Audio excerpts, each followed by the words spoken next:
todos y a todas las que nos acompañáis esta tarde en esta sobremesa, en una hora un poco complicada para atender a unos contertulios, todos ellos pues realmente excelentes. Yo cuando vi la mesa que me había tocado presidir, dije, si esta es la mesa más importante de todo el Congreso, la fuerza de la sociedad civil, que llevamos muchos años intentando que realmente la sociedad civil tenga fuerza. Lo que pasa es que luego también, cuando vi todos los temas que querían que se tratase en esta mesa, pues me di cuenta que quizá era demasiado amplia y que quizá íbamos a tener que ceñirnos en algunos temas concretos. Algunas ideas que yo esbozaré. Yo siempre he sostenido que realmente la sociedad civil en todas las democracias tiene que jugar un papel fundamental, y cada vez más con el gran auge de los populismos, de los extremismos, etcétera, y que la única manera realmente de poder frenar muchas veces el poder público es teniendo una sociedad civil fuerte. Desgraciadamente en nuestro país todos sabemos que no hemos contado con una gran sociedad civil, al menos durante todos estos años. Vamos a intentar que ello cambie. Me encantaría que llegase nuestro querido embajador, Chencho Arias, porque seguramente nos podría ilustrar mucho mejor que yo de cómo funciona la sociedad civil fuera de nuestras fronteras. Yo le he dicho a nuestros contertulios de esta tarde que, como siempre, los debates son sumamente interesantes. Lo que deberíamos hacer es una exposición máximo de 7 u 8 minutos, para que así luego nos quedase pues prácticamente una hora para debatir. Además, somos un número de asistentes lo suficientemente cómodo para que se pueda abrir un debate interesante. La verdad es que cuando se habla de la fuerza de la sociedad civil, todo el mundo se pregunta, ¿pero para qué esta fuerza realmente? ¿Qué es lo que hay que intentar hacer? ¿Por qué surge en los individuos, en las personas, pues la necesidad de hacer el bien? En el fondo, la sociedad civil es esto, hacer el bien. Cada uno intentará hacer el bien de una manera distinta. Unos luchando con las desigualdades, otros luchando contra la pobreza, otros contra las discapacidades, otros fomentando la filantropía y sobre todo pues los ámbitos intelectuales y culturales, otros muchos más ceñidos a temas de cultura. Y la verdad es que la fuerza de la sociedad civil pues se representa con distintas formas jurídicas. En mi calidad de notario también tengo un poco de sesgo en este sentido, porque muchas veces la sociedad civil aparece representada como una asociación, como una fundación, como una ONG. Todo ello son absolutamente pues instrumentos válidos para conseguir el fin que todos deseamos. La verdad, y perdonar que solo un segundo hable de mi persona, tengo la enorme suerte, aparte de presidir el panel cívico, que es un grupo de empresarios profesionales que nos reunimos de vez en cuando a debatir temas, tengo la enorme suerte de ser patrona de la tercera fundación más importante del mundo. Y la primera de Europa y la tercera del mundo, como es la Fundación La Caixa. Desde mi atalaya como patrona y perteneciendo a la comisión ejecutiva de la misma, cuando tú ves que destinas todos los años 500 y pico millones, este año 540 millones de euros, a hacer, entre comillas, el bien, pues realmente te das cuenta que la sociedad civil tiene una fuerza inmensa. Tengo la suerte, y repito, que estando en la Fundación, todos los campos, la Fundación La Caixa, todos los campos que hoy aquí estamos representados, ahí están todos englobados, porque da igual que sean temas sociales, temas de discapacidad, temas intelectuales, temas de promoción de la cultura, de exposiciones, absolutamente todos están representados y tienen cobijo bajo el paraguas de nuestra fundación. A mí me ha parecido precioso por parte de Alfredo Dañino, que lógicamente es el alma mater de todo este congreso, pues la elección que ha hecho de los ponentes de esta mesa de esta tarde, porque realmente es que no hay ni un solo de los sectores que no esté representado. Paso en un momento a presentarlos a todos ellos y seguidamente le voy a ceder la palabra en primer lugar al presidente del Casino de Madrid, porque también es un lujo tenerlo pues entre nosotros en esta mesa siendo nuestro anfitrión. Decía que todos estáis absolutamente representados, un gran filántropo como es Diego Hidalgo Snur, absolutamente por todos conocidos, y presidente honorario de FRIDE, que yo creo que mejor que él nadie para hablarnos de lo que es filantropía. Silverio, como director general de la asociación a la que todos dependemos, de la Asociación Española de Fundaciones. Rafael Orbe, que ya hemos hablado, presidente del Casino, que esta mañana ha pronunciado, quiero felicitarte, unas palabras preciosas en la inauguración, me parece que han sido realmente excelentes. Fernando Riaño, bueno, pues en la ONCE todos conocemos lo que es la ONCE, todos sabemos la enorme labor que hace en el seno de la discapacidad. A mí, más que hablar de discapacidad, siempre me gusta hablar de distintas capacidades o de capacidades distintas, pero bueno, esto ya es un tema personal. Chencho Arias, que no lo tenemos hoy aquí, no sé si va a llegar o no, que yo le citaba a la hora de hablarnos de la fuerza de la sociedad civil en los demás países, en el entorno extranjero, y Manuel Bretón, presidente de Cáritas, que bueno, antes yo tocaba el tema de la pobreza, vosotros sois los reyes a la hora de saber de este tema, que te gustaría más saber de otros temas y no tanto de pobreza, porque significaría que ya hemos conseguido un poco erradicar la pobreza de este país. La verdad es que es un tema apasionante el de la pobreza y ver qué es lo que realmente es pobreza y no es pobreza, porque yo leía estos días pues que en Alemania hay un 15% de pobreza, en Suiza hay un 16% de pobreza. Bueno, personalmente me entra la risa, podríamos entrar a profundizar cómo se mide la pobreza en los distintos países, que siempre es una pobreza relativa, y los indicadores yo siempre estoy bastante en desacuerdo con ellos. Pero bueno, no me quiero extender, voy a cederle la palabra, como decía, en primer lugar al presidente de esta casa, que la verdad está haciendo una labor en el seno de todo lo que es la cultura en nuestra ciudad, pues asombroso, y como estás haciendo que la cultura cada vez sea un pilar más importante.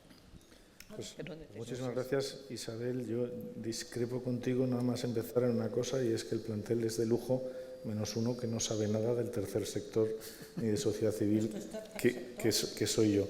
Yo sí sé y creo, y accedí cuando Alfredo me invitó a participar, sí conozco esta casa. Es verdad que el Casino de Madrid es una institución bicentenaria, estamos a punto de cumplir 200 años, y la responsabilidad y el honor de dirigirla y de llevar la nave en estos momentos, pues es una experiencia que pongo al servicio del debate y del Congreso con absoluta transparencia, ¿no? Y digo que no sé nada porque a mí no me gusta definir las cosas por la negación sobre otra, que es esto de la oscuridad como la ausencia de luz, o la mentira como la ausencia de verdad. Me pasa lo mismo con el tercer sector, que es una palabra que no me gusta, que está el sector privado, el sector público, y resulta que esto de la sociedad civil es lo que no encaja ni en uno ni en otro, ¿no? Y a mí me parece que lo que sí hay es, bueno, pues lo has definido tú muy bien y me quedo más tranquilo, esa necesidad, esa voluntad de asociarse un grupo de personas bajo un mismo fin, desinteresado, que consiste en hacer algo bueno o hacer el bien a alguien, ¿no? En función también del objetivo, pues se podría hablar de filantropía, que no sé si luego profundizaremos, mecenazgo, patrocinio, que son cosas completamente distintas, que buscan el bien, pero no es exactamente lo mismo, ¿no?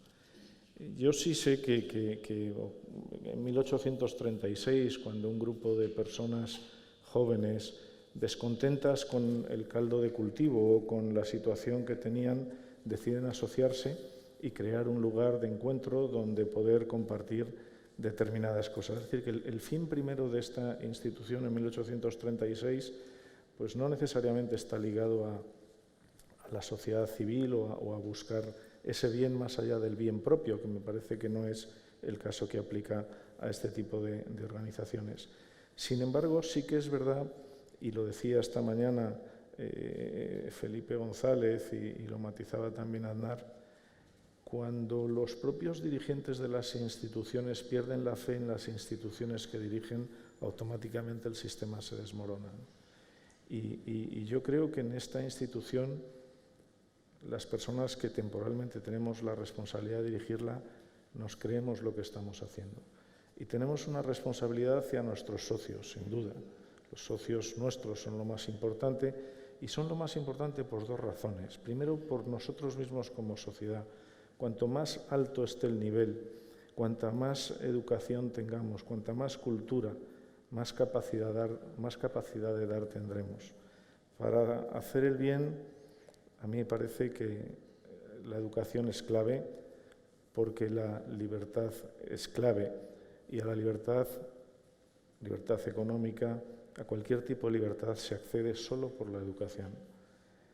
Y me parece también que la capacidad de dar exige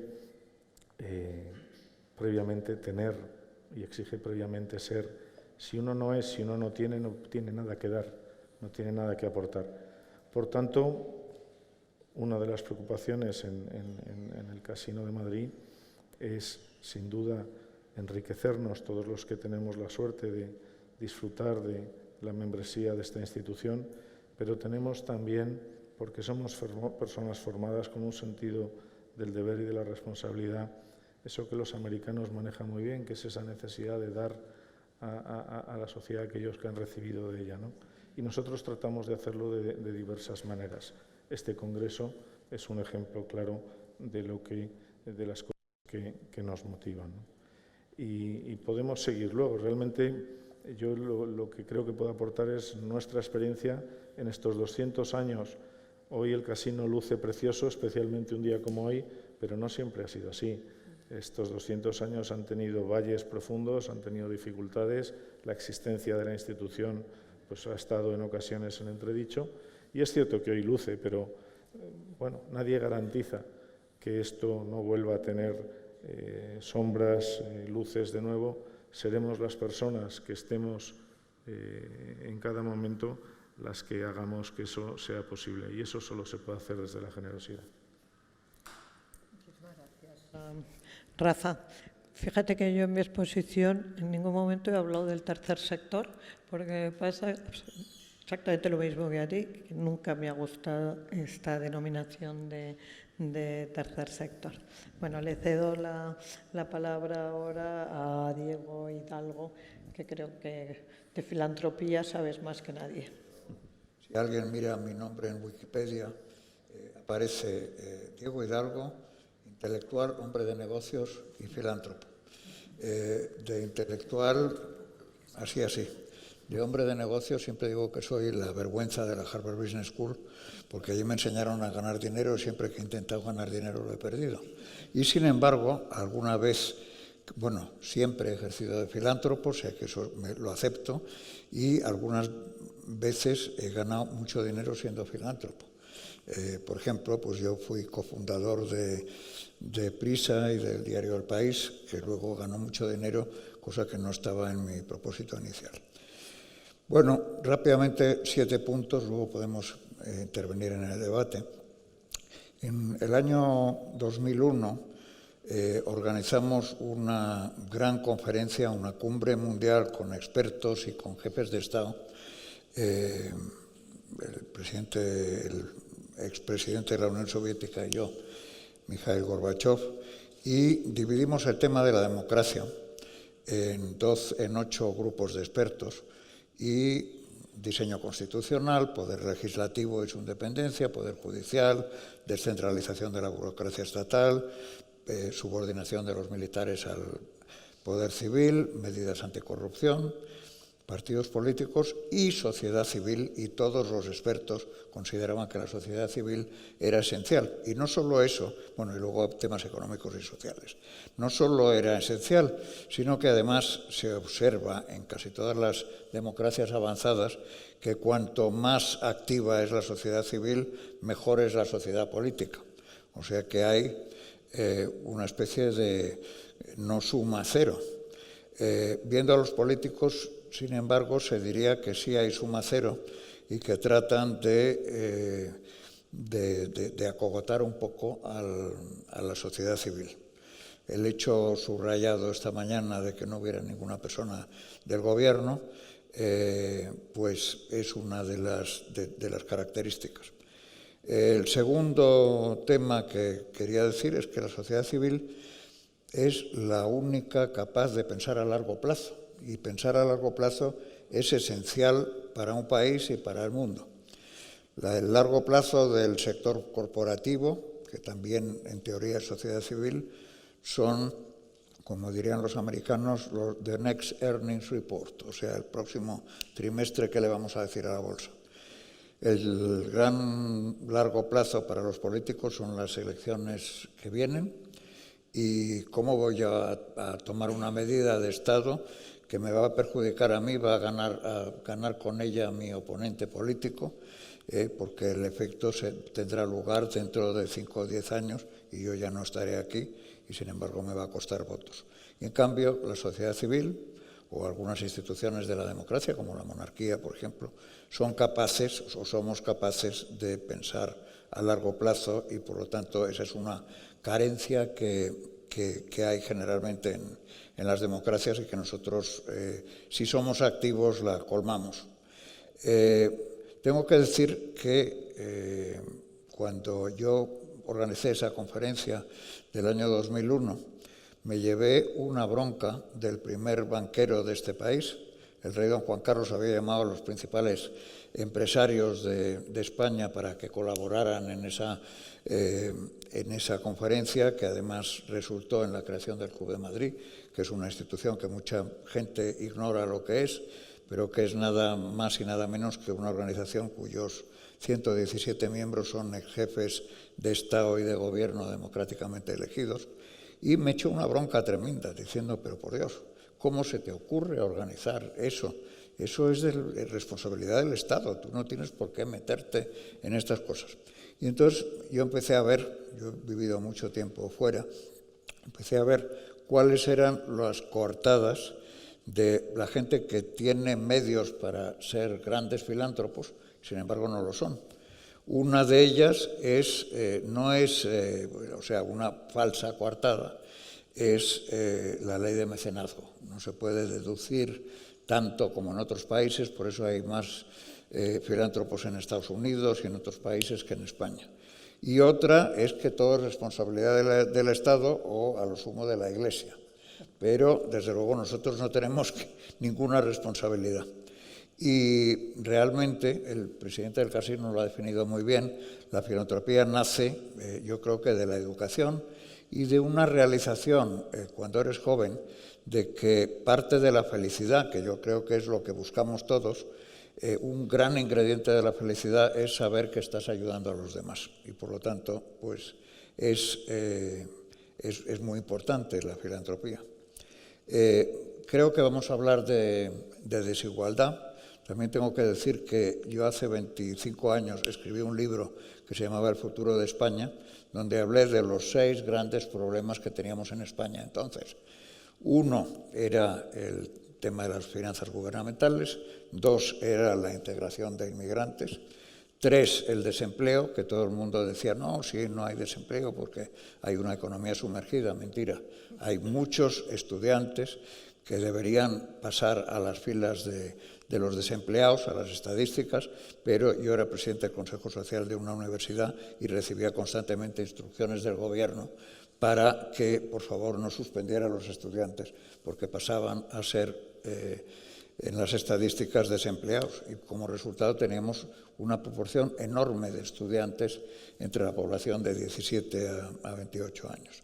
Bueno, cuento una anécdota rápida, y es que yo conocí a Gorbachov porque me invitó a una gran conferencia que se adelantó a los tiempos, porque fue en el 97, y que se llamaba The Dangers of Unmanaged Globalization, los peligros de la globalización no controlada. Y entonces había allí pues 8 o 10 premios Nobel, estaban el famoso Tobin, Larry Klein, Galbraith, chinos, indios y tal, y yo iba con un complejo de inferioridad tremendo. Y Gorbachov empezó a preguntar cuáles son los peligros de la globalización descontrolada. Entonces todos dijeron, pues contagio rápido de las crisis económicas, se paralizan las locomotoras económicas. Cuando todos dejaron de hablar, yo levanté un dedito y tal, dije, la globalización descontrolada provoca desigualdad. Por lo tanto, hay más pobreza y más desigualdad. Bueno, se echaron encima de mí todos los premios Nobel, dijeron, pero usted es un ignorante, ¿de qué está usted hablando? Usted no sabe, me dijo el chino, que 20 millones de personas al año pasan de la pobreza a la clase media. El indio me dijo, nosotros la mitad y tal. Y Gorbachov me dijo, ¿qué tiene usted que alegar? Y yo le dije, pues mire usted, cuando yo era director del Banco Mundial y del Departamento de África, donde tenía responsabilidad para 45 países, resulta que la renta de un europeo equivalía a la de 11 africanos. Y ahora estamos en el 97, equivale a la de 45 africanos. Y además el secretario de Trabajo de Clinton, Robert Reich, me acaba de decir que en Estados Unidos cada vez hay más desigualdad. Bueno, tuve la satisfacción de que Gorbachov, al final, cuando le preguntaron cuál es el principal peligro de la globalización descontrolada, dijo la desigualdad. Y ahí empezamos a ser amigos. Y bueno, yo pienso que esta es una conferencia muy importante, que constatamos que esos problemas que yo dije, bueno, equilibrio presupuestario, inmigrantes, desempleo, el sistema de pensiones, las universidades que no eran de las mejores del mundo y el funcionariado vitalicio, que es el gran problema negro que tiene Francia y que aquí hay una duplicación y triplicación, eran los grandes problemas. Resulta que yo hice un pronóstico del 95 al 2020 en el que estamos y seguimos teniendo los mismos problemas. Además de la población marginada, además de Cataluña y además de las fake news y otras muchas. Y entonces, pues yo creo que eso se debe primero a que los gobiernos, sobre todo desde el punto de inflexión del 2004 al que se ha aludido esta mañana, pues se han dedicado a dedicarse a improperios y a no a proponer planes que mejoren la situación de esos problemas y que creen ilusión por el proyecto de España y que eso es lo más importante. Y lo segundo es que la sociedad civil tiene que actuar y tiene que unirse, y por eso me parece espléndido que se haya congregado esto no como fin en sí mismo, sino que esto sea el primer día de instituciones y de unión de los integrantes de la sociedad civil para hacer algo y complementar, o más que complementar, los esfuerzos de la sociedad política. Muchas gracias. Pues si te parece, ya que por alusiones han hablado de la Iglesia, que no de Cáritas, y se ha referido a ti como la Iglesia, te cedo la palabra. En cualquier caso, encantado de estar aquí hoy. Os agradezco muchísimo a los organizadores y a los que han tenido en cuenta que Cáritas forma parte de esa sociedad civil. Y, por supuesto, te agradezco también tus palabras de inicio, en la que has dejado claro que el objetivo nuestro, el objetivo de los que estamos aquí, es hacer el bien. Entonces, yo creo que ahí sí que todos los que estamos sentados en esta mesa lo tenemos muy claro. Yo, en la parte que me toca, como representante de una organización impresionante y con unas capacidades de actuación, como daré ahora mismo unos números, creo que vale la pena el oírla y el escuchar lo que hace Cáritas. Por supuesto, Diego, encantado de que me hayas referido como iglesia cuando has hablado de ello, porque efectivamente Cáritas es iglesia y tenemos que tener en cuenta que lo que hace la iglesia lo hace Cáritas y lo que hace Cáritas también lo hace la iglesia. Bueno, para nosotros, como sabéis, contamos en Cáritas con un espacio de análisis y reflexión privilegiado que es la Fundación FOESA, de la que en esta mesa hay alguno de los patronos, o sea que saben perfectamente a qué me refiero. Para nosotros es de vital importancia en la acción que realizamos y que proponemos, porque cuantifica con rigor, profesionalidad y criterio el análisis de la sociedad que nos ocupa y lo que está por llegar para todos, y especialmente para aquellos que son nuestro principal foco, que son los más vulnerables.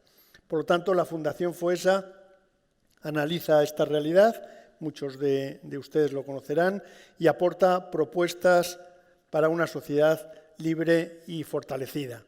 Y saco a colación la Fundación FOESA porque su trabajo es de vital importancia para nosotros como Cáritas Española, porque nos ilumina, nos guía y nos ayuda a poner en práctica nuestra propia esencia, que es la de visibilizar, acompañar y además nos da una radiografía de la sociedad en que vivimos. El octavo informe FOESA, del que seguramente muchos de ustedes habrán oído hablar, que es el que acabamos de publicar hace un par de meses, nos habla de cómo hemos afrontado la salida de la crisis y cómo estamos reconstruyendo esa sociedad con una situación que mejora claramente respecto al 2013, pero que no alcanza los estándares del 2007. Bueno, estos datos los tienen ustedes en ese informe fabuloso y fideligno que realiza la Fundación y que está a su disposición y que les puedo hacer llegar en cualquier momento. La situación actual, como decía, es verdad que da por hecho o mejor dicho, el informe que realizamos sobre la situación de nuestra sociedad habla de una exclusión social importante que se enquista en la estructura social de nuestro país y que está representada por esa sociedad que llamamos estancada, que integra nada menos que 8,5 millones de personas en nuestro país y que representa nada menos que el 18% de la población actual. Supone prácticamente 1,2 millones más que en 2007. Bueno, esto es un dato de los que hablaremos posteriormente, pero que es importante que conozcamos. Todo esto genera graves problemas y riesgos sociales para muchas personas en factores sociales clave como el acceso a la vivienda, al empleo, a la salud, a los relacionados con la familia, el acceso a los cuidados, a la educación y en general a todos aquellos ámbitos en los que está presente actualmente la labor de Cáritas. Y ante todo este incierto panorama y centrado en lo que Cáritas puede aportar, institución, como saben, en la que tengo el honor de representar, creo que lo primero de lo que debemos decir es un testimonio positivo y creciente, no solo en nuestra actividad, en el número de voluntarios, como saben que sigue creciendo, en los fondos invertidos siguen creciendo, en el número de proyectos que pilota Cáritas sigue creciendo. En fin, yo creo que los datos de la aportación de Cáritas a este mundo actual son claros y están ahí. Es una buena noticia, como lo es el Evangelio que inspira a Cáritas, que como acabamos de decir es la propia Iglesia, que deberíamos anunciar y felicitarnos no solo la sociedad en general, sino el conjunto de los españoles y que es lo que nos lo hace posible.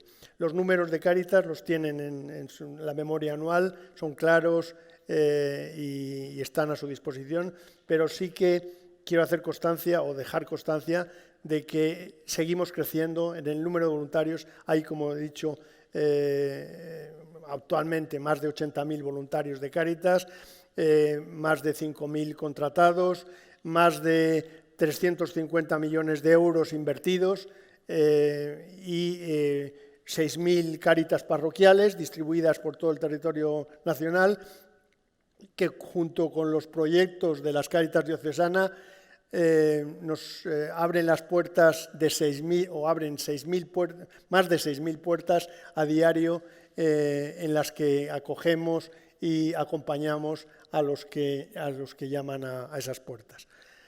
Creo que todo esto es un buen reflejo de la fuerza de esta sociedad civil en nuestro país. Como decía, nuestra aportación no es solo en territorio español. Los datos son apoyamos aproximadamente a 3 millones de personas, 1.500.000 dentro del territorio nacional y otro 1.500.000 aproximadamente fuera de nuestras fronteras, en el apoyo a Cáritas nacionales de otros muchos países. Pues bien, este nuevo escenario, con responsabilidades compartidas del que estamos hablando, creemos que una sociedad civil fortalecida, que recupere la ilusión en hacer un mundo mejor para todos, es fundamental y prioritaria. Y para Cáritas es un gran reto. Tenemos que hacer algo para ilusionar a nuestra sociedad, para convencerla de lo importante que es nuestra actuación, para acercar, para sensibilizar a los políticos, a las instituciones, al público en general, y para transmitir que no solo es posible, sino urgente, hablar en distintos ámbitos, a distintos niveles, con discurso profundo, compartido, ilusionado, creíble, coherente y humilde. Bien, sobre qué sociedad queremos, cómo educar a nuestros hijos, a nuestros jóvenes, cómo dar alternativas para salir de ese individualismo que nos está lanzando a un tremendo vacío. Y en eso estamos, intentando tender puentes, mantener o aportar nuevas ideas desde esta nueva realidad y en la medida en que somos capaces, generando esperanzas con logros conseguidos, ahí los tenemos, de que hay salida, hay alternativas y que a veces solo falta la voluntad de salir de este espacio de nuestra creencia a ultranza y de nuestra propia comodidad. Permítanme que termine, aunque luego tendremos ocasión de hablar de todos estos temas, pero quiero, como siempre en mis charlas y en el tiempo que llevo presidiendo Cáritas, aportar algo de lo que nos dice el Papa Francisco a diario. Y esta vez lo tenemos muy fácil porque hace unos días publicó su exhortación apostólica sobre la Amazonía y en la que habla de muchas cosas, pero habla fundamental y entre otras muchas cosas, habla del diálogo, de lo importante que es el diálogo entre todos y en la construcción de un bien común. Y propone que ese diálogo se alimente en la capacidad de comprender el sentido de lo que el otro dice y hace, aunque a veces no pueda ser asumido como convicción propia, puesto que así es más fácil buscar puntos de encuentro, de contacto, de empatía y de luchar juntos por el bien común. En fin, yo creo que con esto doy por abierto un debate a muchas preguntas. Le doy las gracias de nuevo a Isabel por abrirnos la posibilidad de comentar todos estos temas y también me gustaría finalizar con unas palabras que ayer el Papa Francisco en la ceremonia de la imposición de la ceniza nos viene como anillo al dedo y son no pulvericemos la esperanza, no incineremos el sueño que Dios tiene sobre nosotros y no caigamos en la resignación. Bueno, con esto está dicho todo y nos lo dice el Papa Francisco a diario. Así que muchas gracias, Isabel. Bueno, muchas gracias a ti. La verdad es que tu intervención da para 2 horas de mesa porque has tocado tantísimos temas. Me quedo con un dato. Los 8.000 voluntarios que tenéis, estas 8.000 personas... 85.000. Ay, 85.000, perdona. Digo, bueno, me he quedado con 80.000. Son sociedad civil. Ellos constituyen sociedad civil y además gratis sin amores. Yo creo que de las cosas que más caracterizan a toda persona que está involucrada en la sociedad civil es bueno, pues el no afán por el dinero, el hacerlo de forma altruista. Muchas veces yo digo, seguro que tú pagarías por ser presidente de Cáritas, no cobrar. Yo pagaría por estar en la Caixa, yo por estar en la Fundación pagaría, y no solo tal. Con lo cual, pues, y que son cargos absolutamente sin ningún tipo de remuneración. Solo te voy a lanzar una puya antes de cederle la palabra a Fernando, que ya sabes que muchas veces en España se ha dicho que como la Iglesia ha tenido una influencia tan importante en la sociedad, esto ha hecho que la sociedad civil fuese más débil, porque muchas veces se ha confundido en nuestro país pues Iglesia, donativos a través de la Iglesia, y ello, bueno, pues sabemos que en España cuesta muchísimo el conseguir aportaciones de la gente y que siempre son los mismos, ¿no? Pero bueno, te lanzo la puya para que luego la espera, Isabel, antes de que termines, como has sacado el tema.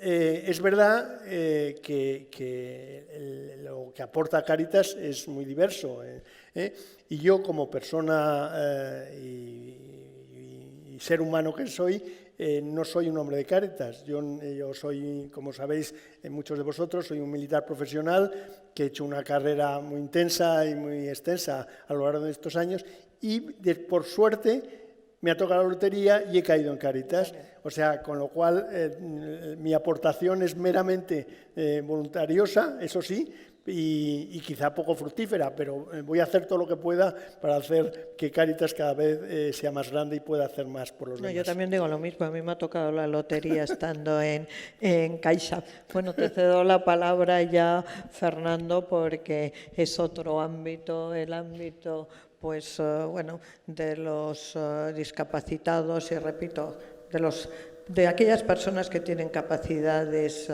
distintas y a las que hay que apoyar muchísimo, y creo que desde tu atalaya lo que ha conseguido la ONCE en España es absolutamente prodigioso. Bueno, pues muchas gracias Isabel. Perdón. Me gustaría empezar dando las gracias, además de por la presentación, a todas las personas que de forma directa o indirecta han tenido que ver en la organización y en la participación también, además de nuestra participación, sobre todo en la organización de esta iniciativa, especialmente Alfredo Agnino, que nos ha invitado también y ha sido también alma mater, o es alma mater también de esta organización y de esta iniciativa que a mí me parece relevante y necesaria. Bueno, nosotros hacemos muchas cosas desde la humildad, ¿no? Antes el presidente de Cáritas ha dicho que él es un activo voluntario voluntarioso, ¿no? Nos pasa también lo mismo en muchas de las actividades que hacemos y en muchas de las iniciativas que tomamos y donde creemos que como sociedad civil pues debemos estar y hay que estar. La sociedad civil entendemos que es parte esencial de la sociedad. Nuestra aportación arranca también, mencionaba el presidente del Casino de Madrid, hacía referencia al año 1836, nuestra nacimiento vino como organización, como ONCE, como Grupo Social ONCE, casi 100 años después, en el año 1938, ya en 1939 empezó nuestra actividad, y también cuando se escucha la queja, ¿no? Sobre todo la queja o de cómo están los tiempos, el contexto, la dificultad del entorno, la realidad, etcétera, pues yo quiero pensar que aquellos ciegos, personas, hombres y mujeres, con aquellas dificultades del año 38-39, pues no estarían en mejores condiciones de las que tenemos en la actualidad o hemos tenido no tan recientemente, ¿no?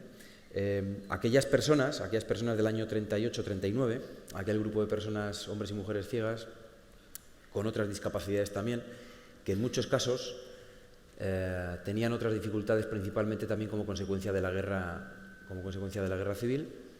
Aquel grupo de personas buscaban una solución a sus problemas, ¿no? Principalmente, desde la organización, desde el asociacionismo, desde la sociedad civil. Y aquel grupo de personas tenía también un reto, que era que en muchos casos, muchos de ellos vivían en la calle. Aquel grupo de personas consiguió del gobierno de entonces la asignación de una pensión, el reconocimiento de una pensión, Y aquel gobierno de entonces se encontró también con una realidad que aquel grupo de personas renunciaron a esa pensión. Lo que ellos buscaban, lo que ellos entendían que era el grado más alto de inclusión, hoy se diría inclusión, de dignidad también, era el empleo. Y eso fue el origen de la gestión de una lotería, de la gestión de un juego, de la gestión de la ONCE, y aquello fue lo que dio origen también a muchas actividades que hoy pues son una realidad, una referencia, un referente también no solo en España, sino de España para el mundo, desde la sociedad civil, en forma de Fundación ONCE, en forma de empresas que promueven la inclusión de personas con todo tipo de discapacidades y con personas también con especiales dificultades o especiales dificultades desde la exclusión, ¿no? Desde la exclusión. Ha comentado antes el presidente de Cáritas también, bueno, donde muchas de las actividades que hace Cáritas o que hacen mis compañeros de mesa también, o donde han estado involucradas o están involucradas, es en muchos casos donde la propia administración pública o no ha llegado, u otros no llegan, y también hay que decir, o a veces no se quiere llegar, ¿no? Eso es lo que se hace también desde la sociedad civil.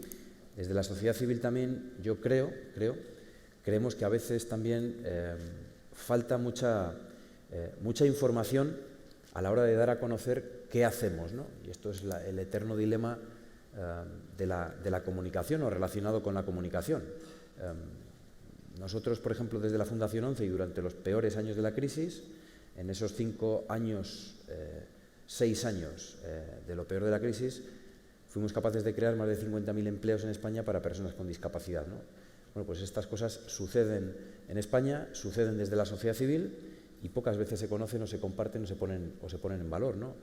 O el hecho de que en lo peor de la crisis y en los peores momentos desde el punto de vista de la no creación, sino destrucción de empleo, el sector fundacional, tenemos aquí al director general de la Asociación Española de Fundaciones, el sector fundacional no destruyó ningún empleo, sino que además creció el empleo llevado a cabo o realizado o hecho realidad desde el sector fundacional, ¿no? Nosotros también, desde la perspectiva de lo que se ha hecho en nuestros 81 años de vida y mirando hacia atrás, creemos que se han dado grandes pasos desde la perspectiva de lo social en general y de la discapacidad en particular, y grandes pasos desde la perspectiva de la sociedad civil. Ahora, si miramos hacia adelante, en términos de retos, de oportunidades, de proyectos ilusionantes de futuro, pues creemos que hay grandes retos y grandes oportunidades también como país, como sociedad civil y sobre todo mirando a quiénes son los mejores también en este asunto y que también hay que mirar, ¿no? Quiénes son los mejores. La realidad, yo creo que para la sociedad civil no pasa por saber cuánto hemos conseguido. Yo creo que pasa por analizar previamente cuáles son nuestras capacidades, qué somos capaces de hacer y valorar cuál es nuestro desempeño organizacional y cuáles son nuestros resultados, ¿no? Eso es pensar en largo plazo también. Hablaba antes Diego del largo plazo y yo creo que esos son también grandes aportaciones de la sociedad civil y del mundo y del movimiento asociativo, del sector fundacional, etcétera. No he dicho tercer sector todavía, pero yo creo que son grandes aportaciones también al mundo de la empresa. Desde hace 5 años yo creo que el mes de enero es bastante esperado en el sector de la sostenibilidad, de la responsabilidad corporativa de la empresa en general, de la sociedad civil. Sucede algo desde hace 5 años que es la carta a los inversores del presidente de BlackRock, de Larry Fink. Bueno, es una entidad que hace 30 años era bastante sospechosa a la hora de estar relacionada con la sociedad civil, con el largo plazo, con la sostenibilidad. Bueno, pues hoy eso ha cambiado. Yo creo que también en los últimos tiempos, y lo digo relacionado con la sociedad civil, y esta es una de las conclusiones también, no estamos en una época de cambios, sino que estamos en un gran cambio de época. Que BlackRock haga una carta, el presidente de BlackRock haga una carta haciendo referencia a la necesidad de invertir, de pensar, de crear en términos de largo plazo, de crear valor en términos de largo plazo y de pedir a las compañías en las que BlackRock está presente o que puede estar presente como inversor la necesidad de invertir en términos de largo plazo, de pensar en sostenibilidad, de pensar en gobierno corporativo, de pensar en impacto medioambiental y de pensar en cuestiones como la brecha salarial, pues esto es la muestra o el aspecto tangible de que los tiempos han cambiado, ¿no? Desde nuestra humilde aportación, insisto, y desde nuestro conocimiento, creemos que hay grandes retos, grandes oportunidades Y esto trasladado a un lenguaje que yo creo que es lenguaje de hoy en día también, y de los próximos años, que son los ODS, los Objetivos de Desarrollo Sostenible, y Agenda 2030, hay un ODS que es el número 17 y que yo creo que resume todo lo anterior, ¿no? Y quizás muchas de las cosas que estamos comentando que han salido hasta el momento. El Objetivo de Desarrollo Sostenible, el número 17, habla de alianzas y de generación de alianzas, ¿no? Yo creo que esta es otra de las necesidades que como sociedad civil, como sector, necesitamos reivindicar, necesitamos pensar, necesitamos repensar y necesitamos también como sector y como actividad y como identidad propia, ¿no? Nosotros solos, como organización, o como cualquier organización de las que estamos aquí sentadas o a las cuales representamos, podríamos tener una velocidad muy alta al principio, pero llegaría un momento que esa inercia hace que nos paremos, ¿no? Y eso es una gran realidad. En cambio, la posibilidad de buscar alianzas y buscar alianzas con otros no genera inercia, sino que genera sinergias y genera que no llegamos a un punto, sino que podamos pensar en tener más impacto y podamos llegar más lejos. Yo creo que el tema de las alianzas es otra cuestión también a revisar, a tener en cuenta, y algún aspecto que hay que tener en la agenda también, en la agenda como organizaciones. Yo creo que el mundo ha cambiado mucho. Ha hecho referencia Diego anteriormente a algunas de las iniciativas que tuvo lugar hace ya casi 20 años aquí en España, que él fue testigo privilegiado, que fue promotor, que hizo, yo creo que es otra característica de la sociedad civil, ¿no? Y es, a veces cuando nos preguntan, ¿y vosotros a qué os dedicáis? Pues muchas veces la respuesta es, nos dedicamos a que pasen cosas, ¿no? A que sucedan cosas y a promover cosas y a conectar puntos entre empresas, sociedad civil, organizaciones no gubernamentales, etcétera, ¿no? Por ejemplo, en junio, nosotros como organización, como ONCE, formamos parte de una organización internacional que es la Unión Mundial de la Discapacidad, Unión Mundial de Ciegos. Vamos a traer a España, se ha conseguido que España sea la sede del Congreso Mundial, de la Asamblea General de la Unión Mundial de Ciegos y del Congreso que tiene que ver con educación, formación también en el mundo de la discapacidad y también la tecnología. Esto supondrá que España sea capital mundial de la inclusión durante esos días de junio y que España sea un referente, una referencia a nivel mundial. Estas cosas también pasan en España. El español es muy dado también a la crítica, a la autocrítica, pero también yo creo que tenemos que pensar en las cosas positivas que suceden aquí, que están sucediendo aquí y que desde otros sitios se miran para tratar de replicarlas o que sucedan en otros sitios, ¿no? Ya que se ha hablado de felicidad antes en alguna de las intervenciones, entonces de las intervenciones, yo creo que de esto también va la sociedad civil o de la actividad de la sociedad civil, ¿no? Se trata de compartir, se trata de ser mejores y de hacer que otros también sean mejores o poder hacer más cosas. Hay una frase de José Antonio Marina que dice que, o viene a decir que la ética es la forma más inteligente de vivir, ¿no? Yo creo que la sostenibilidad, la responsabilidad corporativa o la gobernanza, o la mejor de las gobernanzas o el buen gobierno, es la mejor forma de gestionar, de pensar en largo plazo, de generar valor a largo plazo y también de estar la sociedad civil en el mundo y de generar valor con otras organizaciones. Esto es lo que pienso. Lo mismo que he dicho antes, otras 2 horas podemos sacar y podemos hacerte preguntas durante 2 horas. Y aquí sí que me quedo con 2 datos: los 50.000 empleos durante la crisis y sin ningún tipo de ayuda gubernamental. Aquí muchas veces habría que plantearse si es que a los gobiernos muchas veces no les gustan este tipo de iniciativas, porque en el fondo es Cáritas, ONCE, etcétera, es desvelar carencias que tienen ellos y que el sector público no puede cubrir. Me remito pues a algunos ejemplos muy periodísticos, como son por los que un gran filántropo pues entregue máquinas para luchar contra el cáncer y que se critique en vez de apoyarse iniciativas como esta. Y, si me permites un matiz, yo creo que también en este caso la presencia, la colaboración, la participación de la administración pública es fundamental. Nosotros hacemos muchas cosas en colaboración con la administración pública y gracias a esa colaboración y a otras organizaciones, ¿no? Pero, por ejemplo, desde la perspectiva de la compra socialmente responsable, de la inclusión de criterios y aspectos sociales a la hora de comprar por parte de las organizaciones, no digamos ya de las organizaciones públicas, si la compra pública asciende más o menos, más allá del 15% del Producto Interior Bruto, si incluimos unos aspectos sociales donde se valora no solo el precio, sino aspectos que tienen que ver con el impacto social, estamos haciendo también política social sin coste y donde la participación donde la participación de la administración pública también es un elemento fundamental y colaborador. Debería ser todavía más fundamental. Me quedo con una frase: hacéis que pasen cosas. No, yo creo que lo que hacéis es que pasen cosas buenas. Hemos empezado esta ronda dándole la palabra al presidente del casino y la cerramos dándosela al director general de asociaciones. Silverio, en el fondo eres nuestro jefe en esta mesa. De ti dependemos todos y dependen casi todas las mesas que se están celebrando hoy aquí. Muchas gracias, Isabel. No porque, siguiendo el símil de mi vieja casa, que era Cáritas, también el Papa tiene el mayor título, es servidor de los fieles. Por lo tanto, el que está más arriba dentro del organigrama lo que tiene que hacer es estar más al servicio, ¿no? Bueno, hecha la reflexión en plan de broma prácticamente, decir que quiero felicitar especialmente a Alfredo. Se ve claramente lo que tú comentabas, Isabel, al principio, se ve claramente que es una persona que entiende cómo se articula y cómo funciona la sociedad civil, porque no puede ser más completo el enfoque. Hablamos de discapacidad, hablamos de pobreza, de exclusión, hablamos de filantropía. Yo, por supuesto, no voy a hablar de eso, estaría tentado hasta incluso en el concepto de tercer sector, si la Iglesia ha favorecido o no ha favorecido el tema de la sociedad civil. A muchos nos gustaría, ¿verdad, Alfredo? Entrar en eso. No lo voy a hacer porque a mí lo que se me pide es que entre justo desde lo que decías, desde el instrumento fundación, desde el instrumento asociación, desde esos instrumentos que tú decías como notaria, que sirven para articular a la sociedad civil, y desde ahí es desde donde tiene que ser mi aportación. Sí que me gustaría, de verdad, por tema de seguir avanzando, seguir profundizando en lo que estabais diciendo, porque me parece capital, ¿no? Entonces, lo primero que quiero decir es que para los problemas del país la receta es sociedad civil.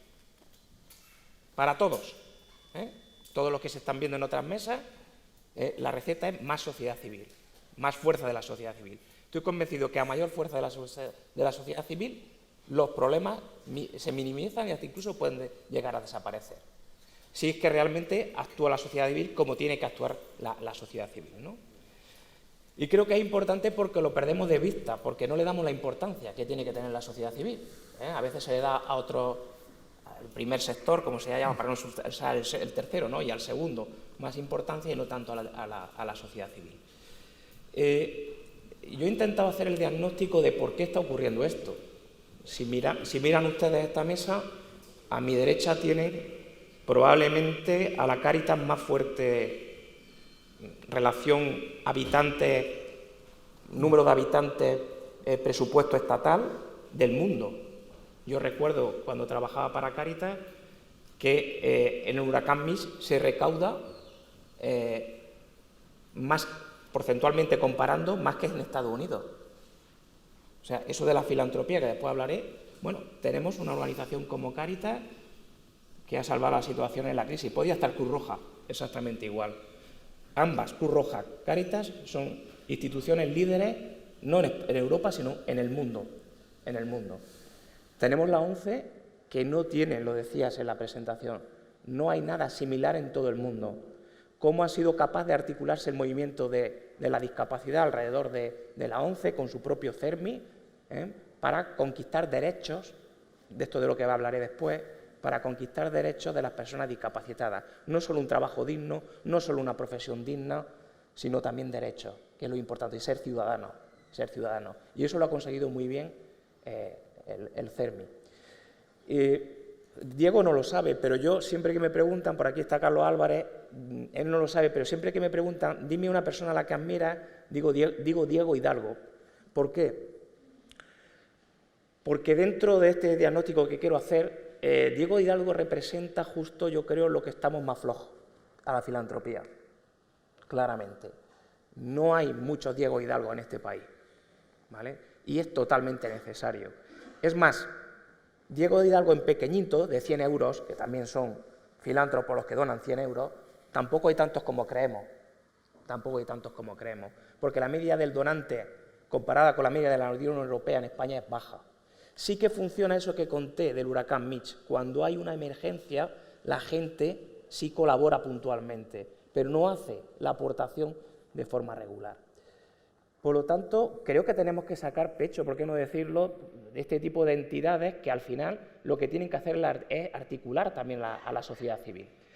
A mi parecer, ¿qué es lo que pasa? Pues que si miramos en abstracto a las fundaciones, pues tenemos el honor de tener a la primera fundación de España, a la primera fundación de España, a la segunda de Europa, tercera del mundo, como es la Fundación Bancaria La Caixa, como he dicho, a este tipo de entidades, sin embargo, teniendo líderes en Europa, como estoy diciendo, la ONCE, líder en Europa, Cáritas, líder en Europa, Cruz Roja, líder en Europa, Fundación Bancaria La Caixa, líder en Europa y líder en el mundo también. ¿Cómo podemos decir que como sociedad civil estamos tan bajos comparados con otros, ¿no?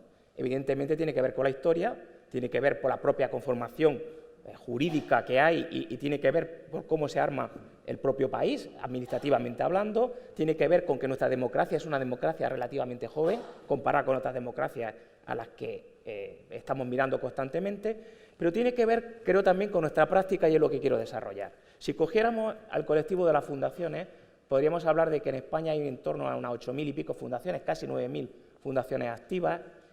También podríamos poner a las asociaciones como ejemplo, pero yo evidentemente tengo que poner a las fundaciones, ¿no? Que invierten en torno a 8.000 millones de euros, de los cuales tan solo un 15% es público, por lo tanto un 85% es privado. Este 85% se obtiene de la siguiente manera, y esto es importante: un 35% viene de venta de bienes y servicios en el mercado. La diferencia con una empresa, evidentemente, es que no hay ánimo de lucro, pero sí hay ánimo de beneficio para poder revertirlo, evidentemente, en los fines de interés general. Hay un 10% que es de patrimonio afecto a un fin, que es lo que debería ser más genuino de la filantropía, ¿verdad, Diego? Ese fundador que se desprende de un patrimonio, lo hace rentar, y lo que renta luego es lo que se dedica a los fines de interés general. Y nos queda tan solo un 40% que son de donaciones, de los cuales, y este es dato importante, el 30% proceden de las empresas, tan solo el 10% de las personas físicas.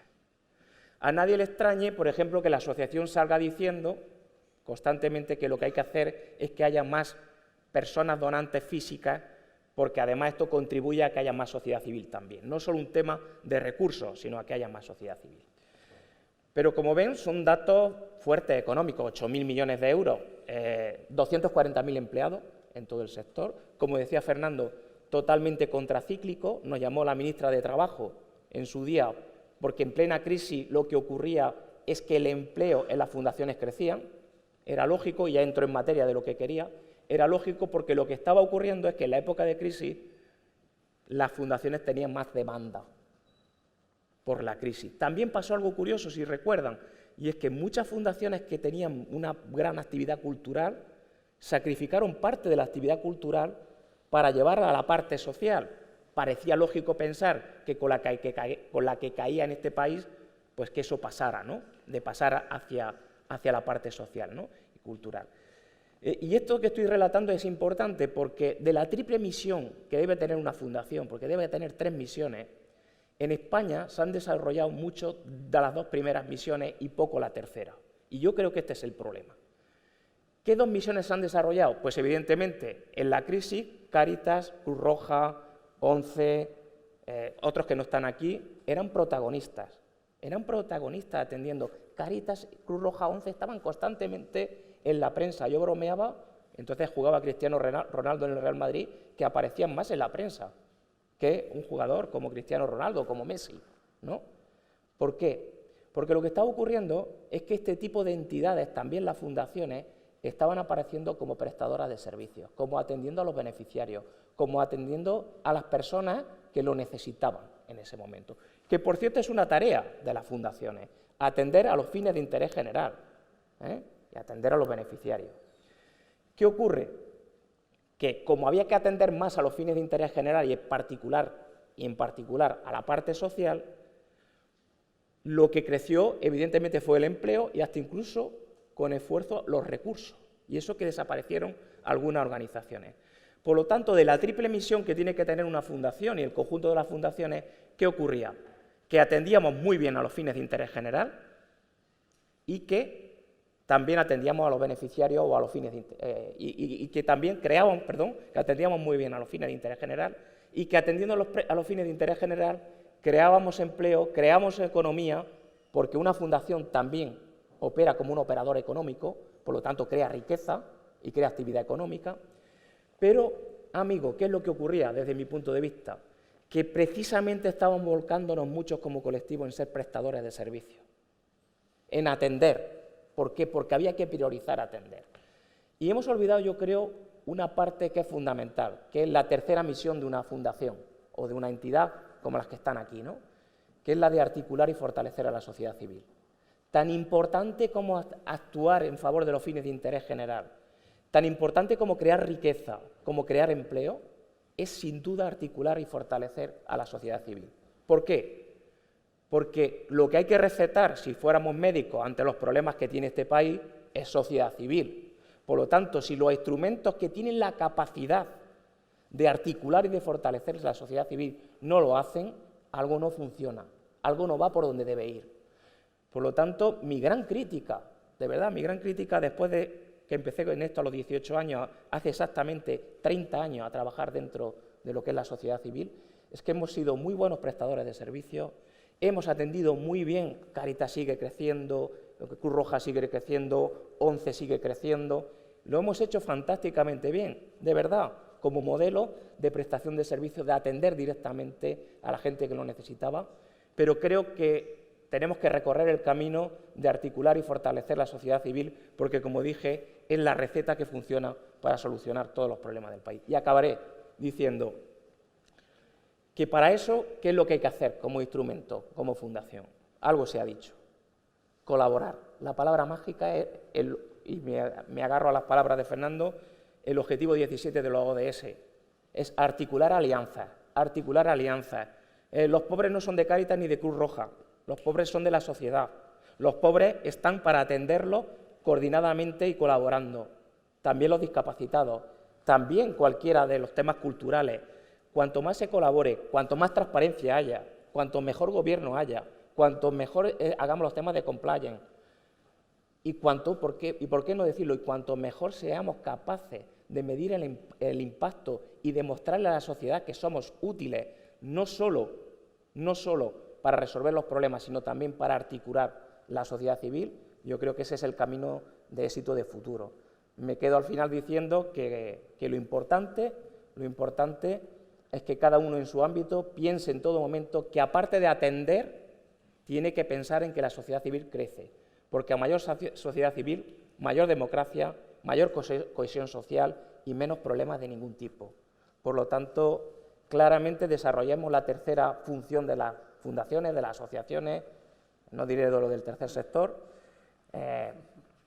que está instaurado, Isabel, desgraciadamente o afortunadamente está instaurado, y además se define por exclusión, a lo que es por lo que no es ni primero ni segundo, o sea que la definición no puede ser más desafortunada desde el punto de vista nominativo.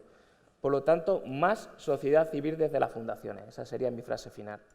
Aquí sí que nos quedamos también con gran parte de tu presentación, pero me quedo con lo último, colaborar.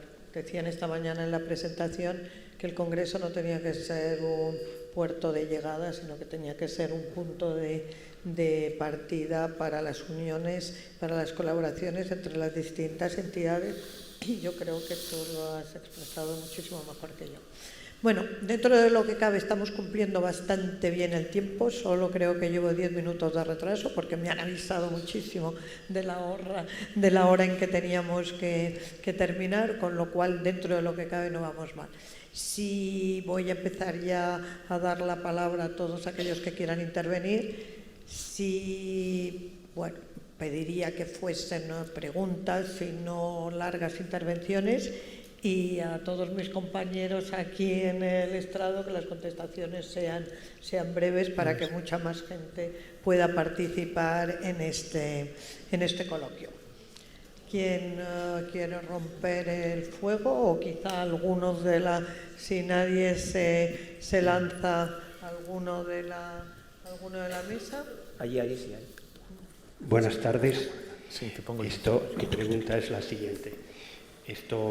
La mal llamada crisis bancaria sufrida en España realmente fue una crisis de las cajas de ahorro lo cual supuso la bancarización de todas ellas, excepto quizá posiblemente la Caixa, que quedó como, digamos, accionista mayoritario de CaixaBank.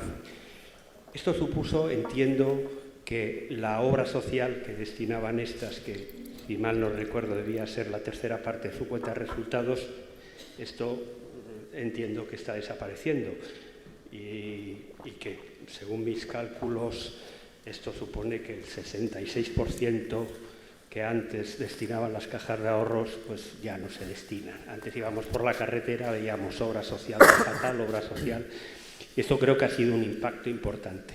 Dado que esta es la mesa de la filantropía, el mecenazgo, ¿cómo la sociedad española está absorbiendo este gap que supuso la quiebra, el cierre de las cajas de ahorros?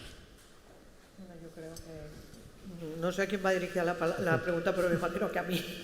Porque... O a Silverio, como presidente. Vale, ahora.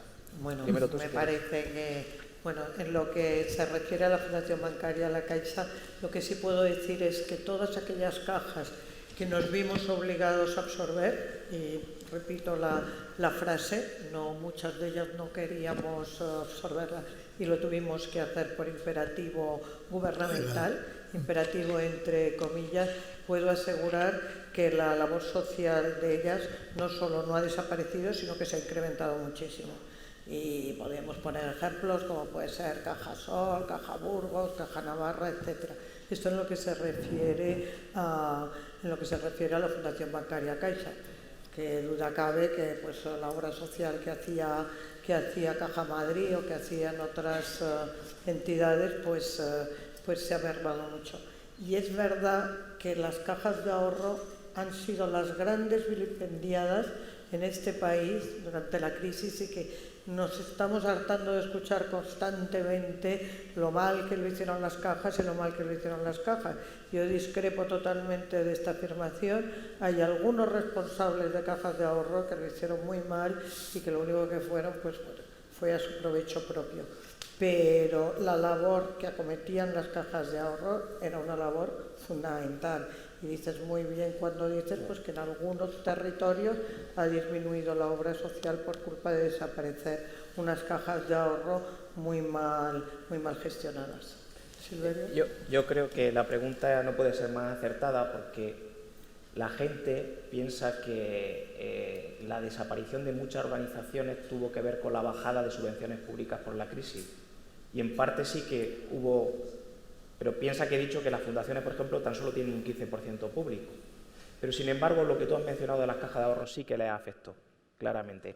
Es más, en mi opinión, afectó mucho más la desaparición de la obra social y cultural de las cajas de ahorro, la desaparición, salvo lo que está contando, evidentemente, Isabel, que es modélico, vamos a ser claros, salvo ese y alguna otra, ¿no? Pero la desaparición, porque desapareció como financiador, hizo más daño que la propia bajada de subvenciones públicas. De hecho, calculamos que desaparecieron un 30 y tantos % de entidades de tamaño pequeño, Que la gente puede pensar que, bueno, hay tantas que desaparezcan pequeñas. El principio de subsidiariedad hay que tenerlo siempre en cuenta. A veces lo que puede hacer el nivel más cercano que no lo haga el nivel que está más lejano, por muy grande que sea la organización. Muchas de este tipo de organizaciones, asociaciones, fundaciones, hacían un trabajo de barrio, hacían un trabajo en el pueblo, en la localidad, que aglutinaba los servicios sociales y aglutinaba los servicios culturales. Por lo tanto, valorar el impacto de la caída de los fondos de las cajas de ahorro en el denominado sector social y cultural es muy, muy importante. Yo me atrevería a decir bastante más grande que el sector público. Y aprovecho que dentro de lo que intentaba desarrollar, que la parte de la conciencia, la parte de articular y fortalecer sociedad civil es lo más importante, yo creo, de desarrollar de futuro, ha ocurrido también que la sociedad civil española, yo creo que se le ha acomodado, gobernando uno y otro, porque han gobernado en comunidades autónomas, en el Estado, diferentes tendencias políticas, a buscar a entidades no lucrativas, especialmente más asociaciones que fundaciones, evidentemente, a buscar subvenciones públicas. Era muy fácil rellenar un formulario de subvención pública, te daban una subvención pública, la aplicabas en atender a los fines de interés general, en atender a las personas que sufrían, etcétera, etcétera, y eso te acomodaba para hacer la otra función, la función que yo digo de ser conciencia, de ser crítica, de ser baluarte de lo que hace lo público, de ser conciencia de la sociedad, ¿no? Por lo tanto, yo digo lo que Fernando, yo creo que lo público tiene que estar en todo, a la hora de colaborar, y que las fundaciones son un instrumento valiosísimo para la cooperación público-privada, y que se trata de alianza no solo entre nosotros, sino también con lo público. Pero si tu pregunta va en la línea de los recursos económicos, yo que creo que sí, ¿no? Yo te puedo afirmar que ha sido más duro para las entidades pequeñitas la retirada de los fondos de las cajas de ahorros que lo público. No sé si te...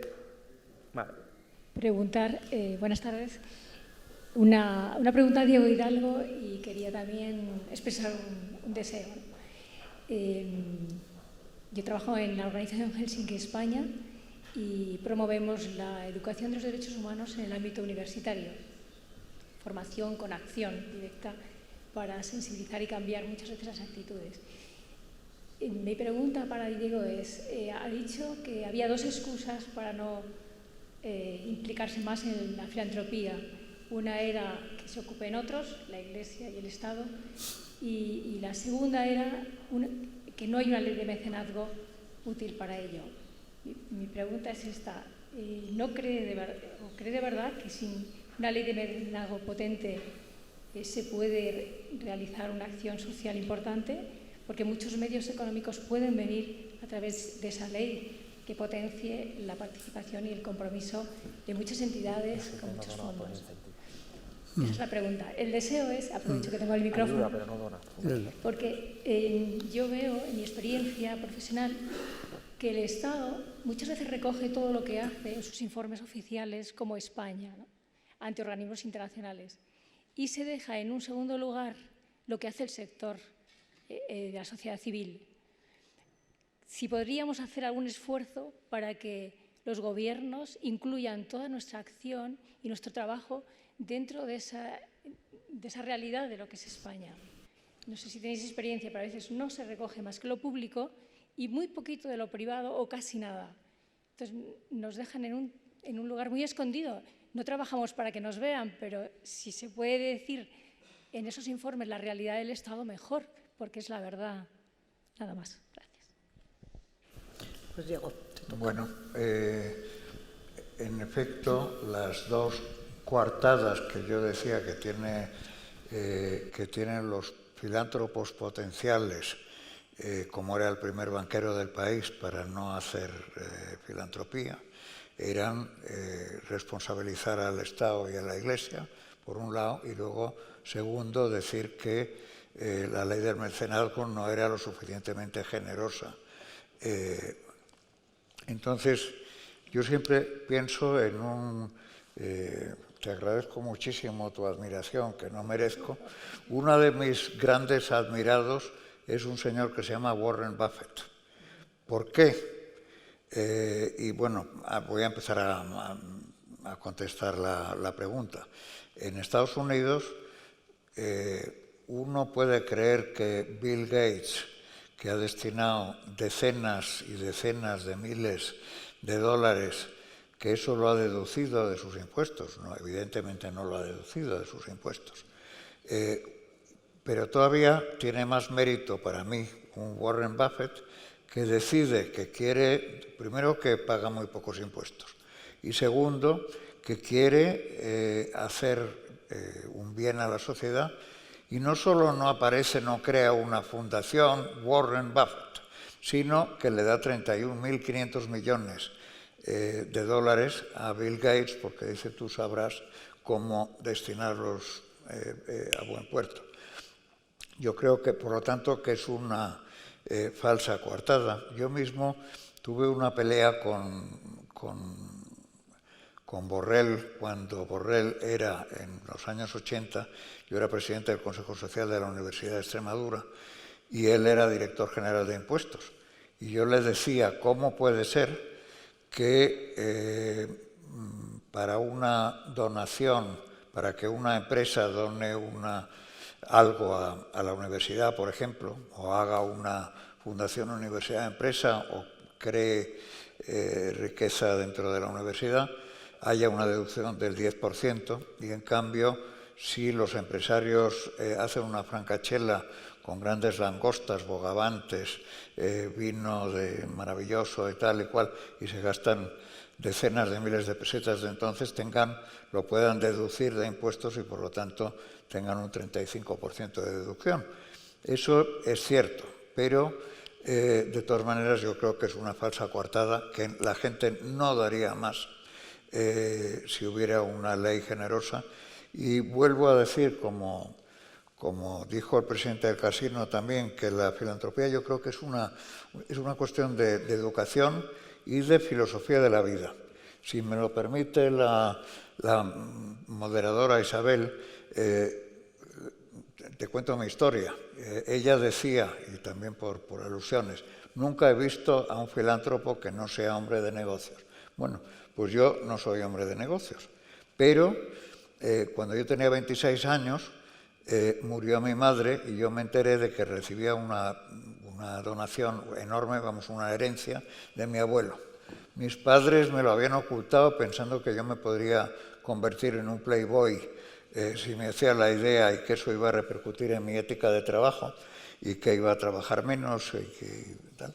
Y era una sospecha infundada, porque yo era, entre otras cosas, los americanos ponen esos títulos además del premio Grammy, pues el premio al mejor peinado. Yo fui el premio al peor vestido en la Harvard Business School. O sea que era totalmente infundado el temor. Entonces, cuando yo recibo aquello, yo digo, ¿qué hago? Yo llevaba un año estaba en el Banco Mundial. Bueno, pues hice lo que llaman los americanos un decision tree. ¿Qué es lo que puedo hacer? 3 alternativas. Me lo gasto.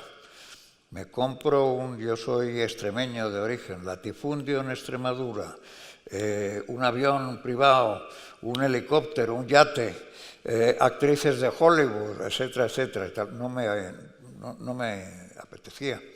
La segunda era inviértelo.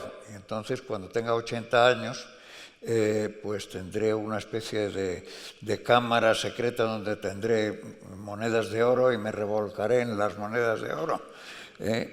Pues tampoco me apetecía. Entonces, la tercera posibilidad, que era lo que más me atraía, o por lo que más me hacía feliz, era el hacer algo por la sociedad. Y entonces fui poco a poco identificando qué se podía hacer para hacerlo con un poco de visión, paliar la pobreza. Mis 12 millones de dólares que yo de entonces que había heredado, pues en la India eran una gota de agua en el desierto, con la enorme miseria que había.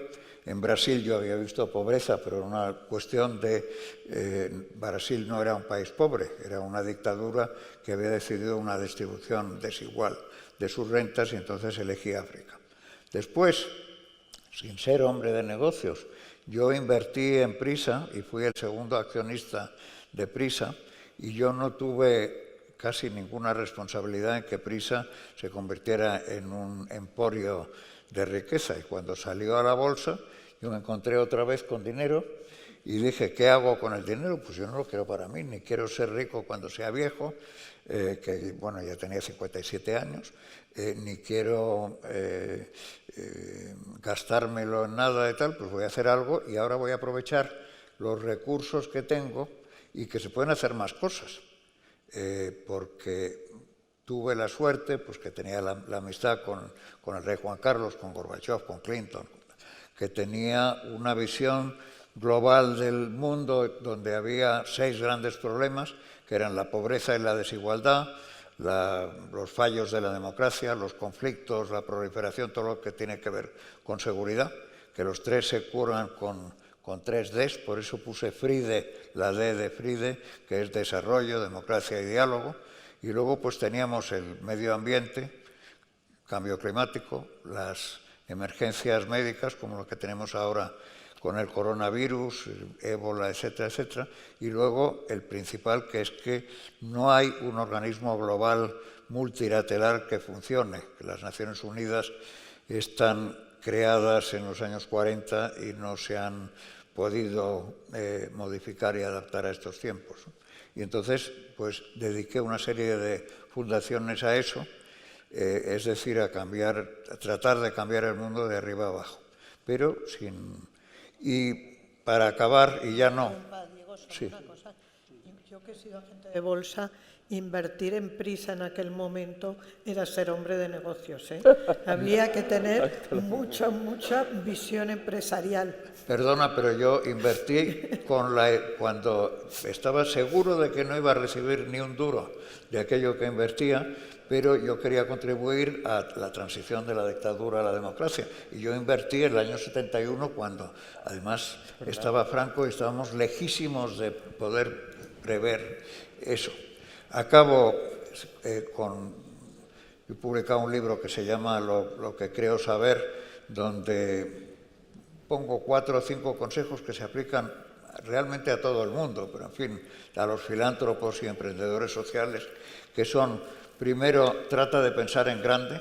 Si tú piensas en pequeño, tus logros serán pequeños. O sea que cuando tú articules tu estrategia, sé lo más ambicioso que puedas. No seas fatalista.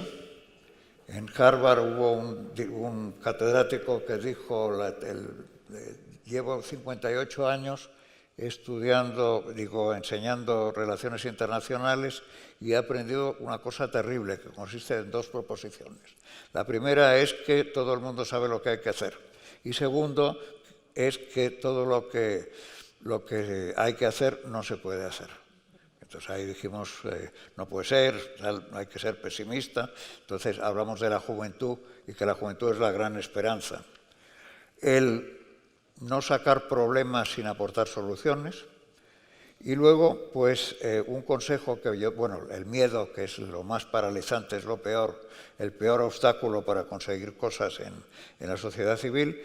Y lo quinto es no ocupar espacio en la foto, es decir, yo he procurado que nada se llame Diego Hidalgo, que yo sea un completo desconocido. En parte es interesado, porque la única vez en España somos muy cainitas, y en el momento en que alguien destaca personalmente, la directora de mi colegio, que era Jimena Menéndez Pidal, nos dijo, cuando yo tenía 7 años, hace 70 años, nos dijo: imaginad a un americano, a un europeo y a un español que están subiendo en el árbol de la fama. Bueno, pues en Estados Unidos le dirán al que está subiendo: ánimo Joe, you can make it, lo puedes hacer y tal. En Europa le mirarán con cierta independencia, y en España, en cuanto vean a alguien que sube y destaca, se abalanzarán sobre él, le tirarán de los faldones de la chaqueta y lo pisotearán. Y yo tuve una experiencia así cuando hice lo más importante que creo haber hecho en mi vida, que fue organizar con el Club de Madrid una conferencia sobre cómo combatir el terrorismo y cómo evitar la radicalización violenta.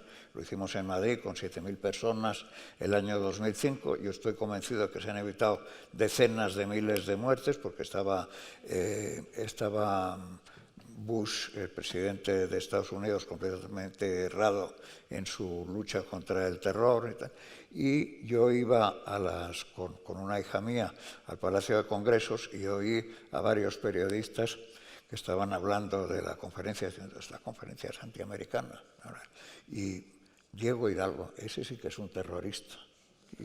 Y en efecto, es mejor estar en el anonimato. Pero en fin, aparte de eso, son consejos porque pueden servir para todos los empeños de la sociedad civil.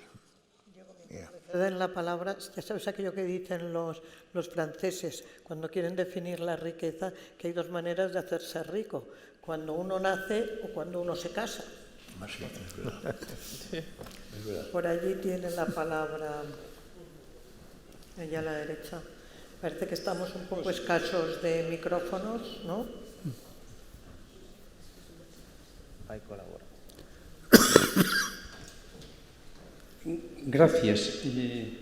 Quería hacer una pregunta a cualquiera en la mesa, posiblemente a lo mejor a Silveira Gea, en un aspecto de las fundaciones que yo creo que ha ido avanzando, pero que todavía queda camino por recorrer. Yo entiendo que las fundaciones han estado más en resolver las consecuencias de los problemas que atacar las causas. Por eso yo creo que el Gobierno nos ha dejado con cierta tranquilidad, porque cuando das de comer al pobre, pues oye, pues se agradece. Pero si empiezas a meterte con las razones de la pobreza, puede ser más incómoda. Si das de comer al parao, igual. Más allá de que no quiero desconocer en este caso que tanto Fernando Riaño, a través de la ONCE y el Union, como Cáritas son creadores de empleo, pero no es en la mayor parte del caso de las empresas que sean creadores de empleo. Tema, en consecuencia, las causas. Las fundaciones, en el tema de las causas. No digo el tercer sector porque soy posiblemente el que más lo odia o igual que el que más. Y segunda pregunta.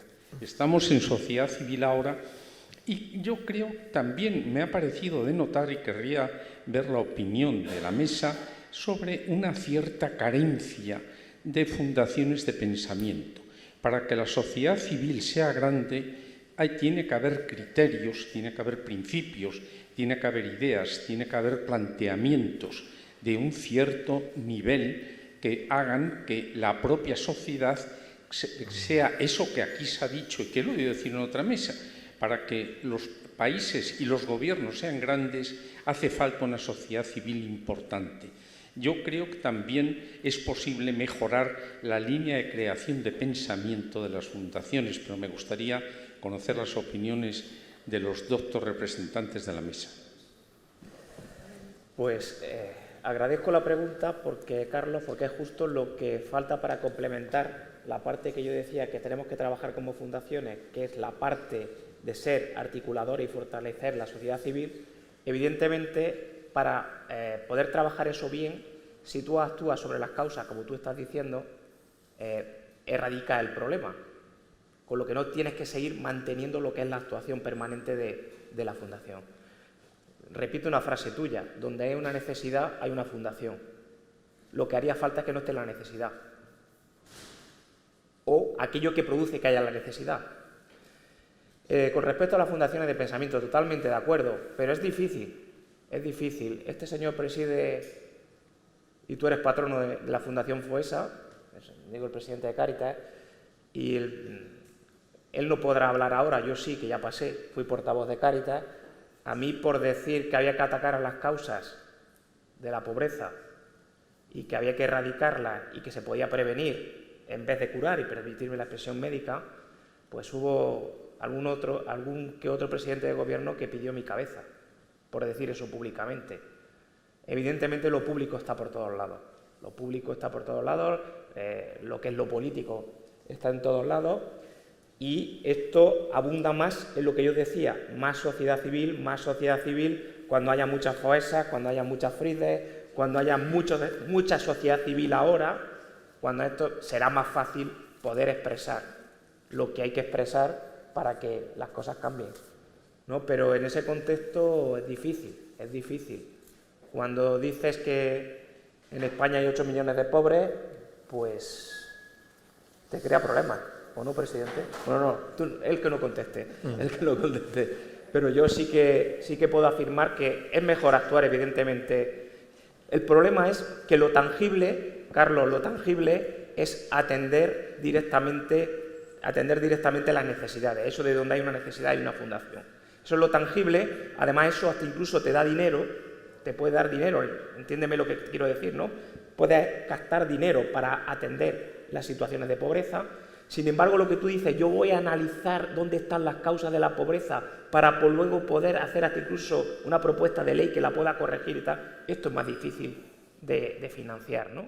Yo recuerdo que hubo un tiempo que FOESA estuvo dormida, justo por lo que yo estoy diciendo, ¿no? Es bastante complicado, ¿no? Pero evidentemente más prevención, más ir a la raíz de los problemas, no tanto a solucionar los problemas, porque además es más digno para la gente. Esto también es importante. Por ahí había otra. Después hay otra. Sí, buenas tardes. Mi nombre es Emilia Zaballos y soy la presidenta de la Fundación Zaballos para Defensa de los Derechos Constitucionales. ¿Por qué intervengo? Pues justo por lo que acaban de decir. Somos quizá de las pocas fundaciones que precisamente lo que están hablando es lo que hacemos. O sea, nosotros, nuestro empeño es detectar dónde se produce una vulneración de un derecho constitucional, dónde hay una necesidad y buscar ese grupo que lo está sufriendo y darle voz y crear un grupo de presión. ¿Para qué? Para algo muy sencillo, para forzar que se regule, para modificar una ley, para hacer tal. Y os voy a decir lo más triste, lo comentamos todos aquí, pero cuando nosotros vamos a pedir ayuda, nadie lo entiende. Estas fundaciones no tienen ayuda porque no hay niños llorando, porque no hay gente que tenga hambre, porque no hay alguien que esté sufriendo un cáncer y nos puede pasar a todos. Entonces, la medicina preventiva en este país, lamentablemente, no existe. Porque nosotros, 25 años llevo al frente de esto y cada vez que vas a contarlo y le dices que esto se tiene que atajar desde el nacimiento, o mejor dicho, antes de que nazca, hay que resolver el problema. Nadie dice, bueno, es que no nos afecta, ¿cómo es? No, es que no lo entendemos, no, es que... Entonces, creo que hacer demagogía y hacer estas cosas pues es muy, muy fácil, pero ayudar, estamos aquí, si alguien que piense de esta forma y el resto de las fundaciones, nos ponemos a vuestra disposición, que es la forma más sencilla. Estamos a vuestra disposición para dar voz a todas esas necesidades que como fundaciones tenéis y que como fundación, donde la mayoría de los que estamos incorporados somos abogados, no sé qué, podemos ayudar, nos ponemos a vuestra disposición. Bueno, yo creo que en este caso sociedad civil ahora, esta asociación que se ha creado va un poco en esta línea. Sí, ¿no? estamos encantados. En el estudio, en el análisis del problema, mucho más pues, que en la, por eso, solución. Pero llevas toda la razón, alguien lo comentaba aquí en la mesa con anterioridad, España es muy solidaria cuando hay un huracán, cuando hay un tsunami, pero si no, la regularidad en las aportaciones en España pues es siempre de los mismos, te diría yo. Isabel, gracias, por eso estamos aquí y deciros que llevamos 25 años con esa lucha, o sea, queremos que se vea el antes y creo que es un momento maravilloso en el que estamos a tiempo de hacer esas cosas. Gracias a todos y fantástico el acto y todos los que estáis participando como ponentes. Mi felicitación. Muchas gracias. Solo un matiz también. Por ejemplo, la Asociación Española de Fundaciones, una de sus primeras líneas de actuación, evidentemente, es la representación del sector fundacional, ¿vale? Entonces, nosotros por esto hemos optado por no tener subvenciones públicas, por poner un ejemplo. ¿Por qué? Porque nosotros esto nos da la absoluta independencia, la absoluta independencia. La asociación vive solo y exclusivamente de la cuota de sus socios. Y esto te permite perfectamente hacer la representación. ¿Por qué hago esta intervención? Porque justo lo que hace falta es financiar y que haya financiación para entidades como la que tú representas. Sí. Y eso, es lo que he dicho, cuesta más trabajo. Es más fácil hacer fundraising para atender directamente a un beneficiario que hacer fundraising para generar pensamiento, para generar criterio, para generar... no lo quise decir antes, pero cuando a mí me tocaba dirigir FOESA, alguien me llegó a decir: ¿cómo vas a gastarte en análisis de prevención y en políticas de prevención lo que te tendrías que gastar para atender a los pobres? Alguien llegaba hasta incluso con ese debate, ¿no? Y evidentemente es que es más difícil de encontrarle en lo tangible, ¿no? Por lo tanto, felicidades, seguir adelante porque gente como vosotros hace falta. Sí. Sí, Silverio, nosotros somos socios. Lo sé. Sí, y quiero decir algo que es muy importante que has dicho y quiero reforzarlo. Nosotros, para poder subsistir en 25 años, no hemos recibido ninguna ayuda, y Silverio lo sabe, ninguna subvención, ninguna ayuda, pero ningún patrocinio. Fijaros lo que es, o sea, lo difícil que es sobrevivir en una situación. Y 25 años y hemos hecho, de verdad, hemos estado en las causas más importantes que puede estar, como es, por ejemplo, abrir bancos. Nosotros pusimos y nosotros, el sector bancos, cuando hubo el problema maravilloso de las cláusulas abusivas, se creó la primera asociación de prácticas abusivas bancarias. Todo eso se ha hecho, fijaros, sin medios. Y eso nos ha permitido algo que os lo quiero transmitir, y es la libertad. Es que no hemos debido favores y nos ha dado igual el grupo político que estuviera. Hemos detectado el problema que había en la sociedad y hemos buscado la solución directamente, sin Muchísimas necesidad gracias. de Es que me tener parece, que tengo esté. varias Muchas peticiones, gracias. perdona, es que tengo varias peticiones de palabras y veo que el tiempo se va. Allí, ¿no? A la derecha. ¿Alguien? Aquí, perdón, aquí.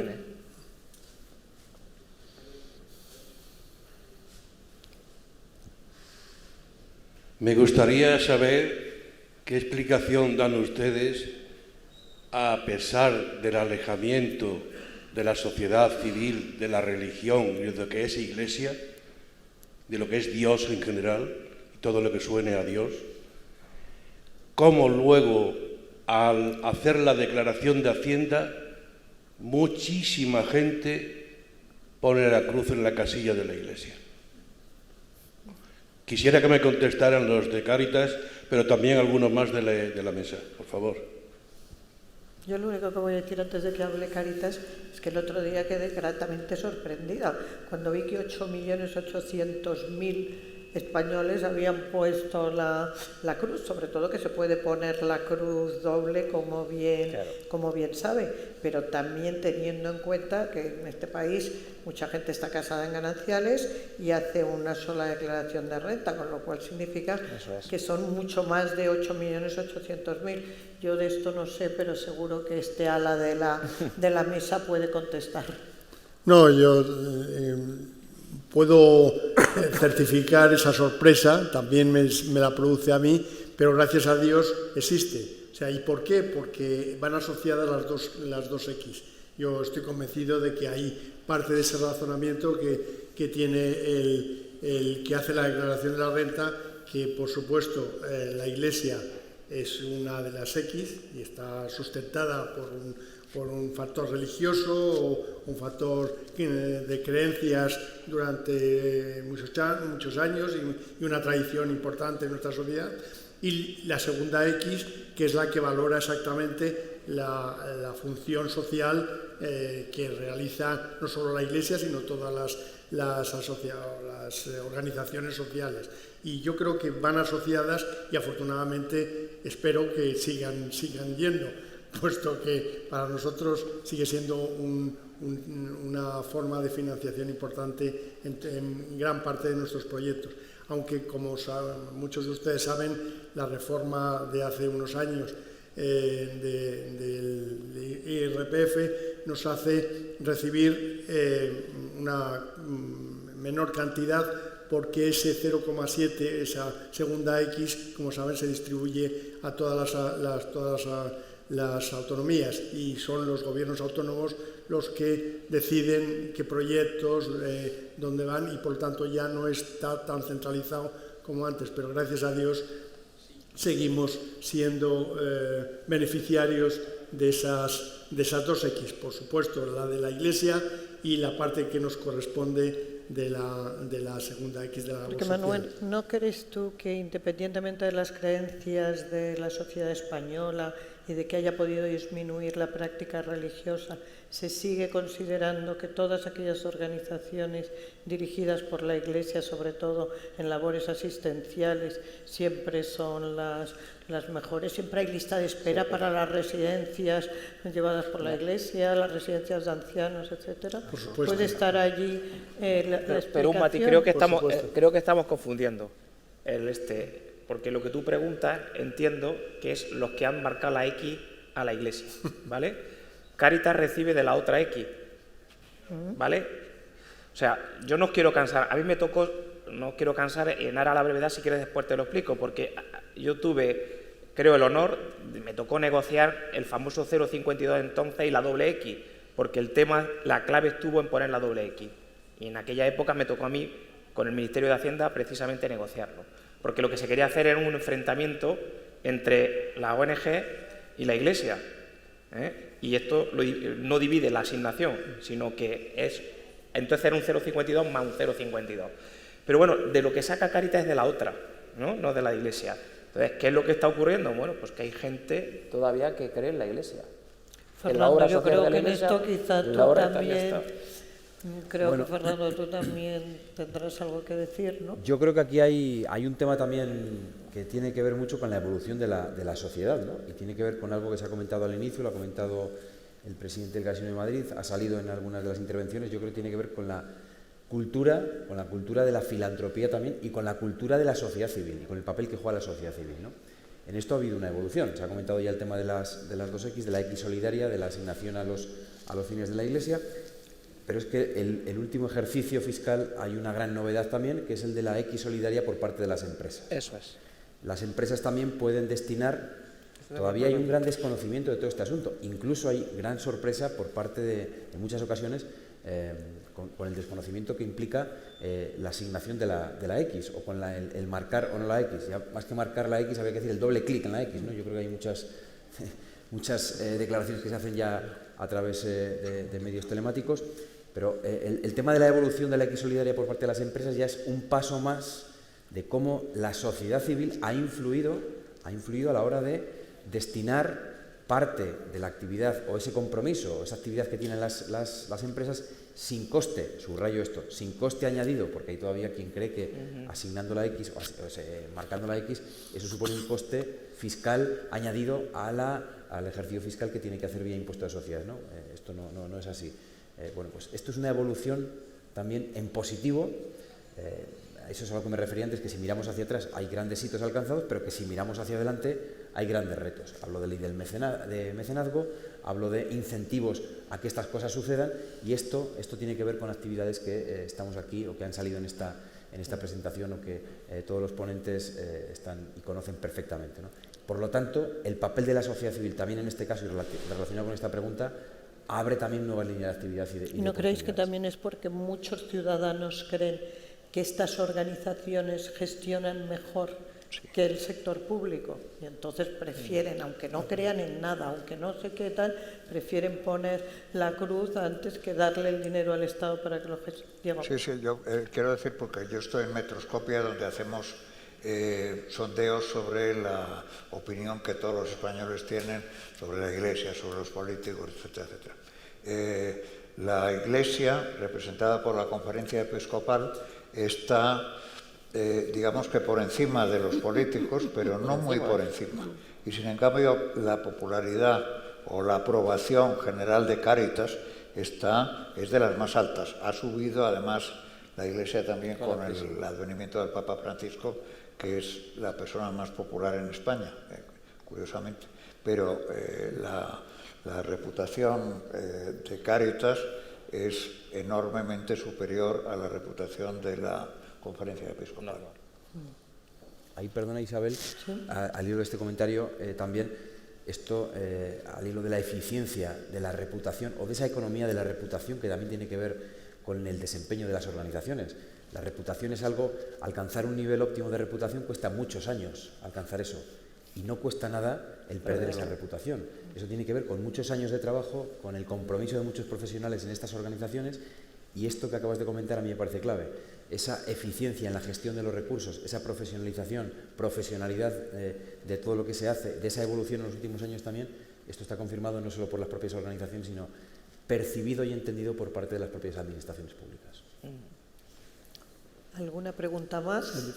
Pues si no, vamos a ir terminando. La verdad es que creo que ha sido un debate de lo más interesante. Se han quedado cantidad de temas en el tintero y yo estaba pensando todo el rato, habrá que meter el medio ambiente, porque cualquier mesa hoy en día, cualquier debate en que no figure, no lo digo con sarcasmo, lo digo de verdad como persona sumamente concienciada, pero creo que bueno, que tal como han ido los tiros y cómo ha evolucionado pues esta mesa, no se ha hablado de medio ambiente, pero se ha hablado de otras cosas que yo creo que nos llegan muchísimo. Yo te daría la palabra a ti, Rafa, ya que has estado muy callado durante toda la tarde, igual que has abierto pues esta mesa, que cierres, porque bueno, no sé qué fondos recibes tú aparte de tus socios, me parece que pocos más y pocos más patrocinios, pero lo que es el trabajo bien hecho se nota aquí en el Casino de Madrid.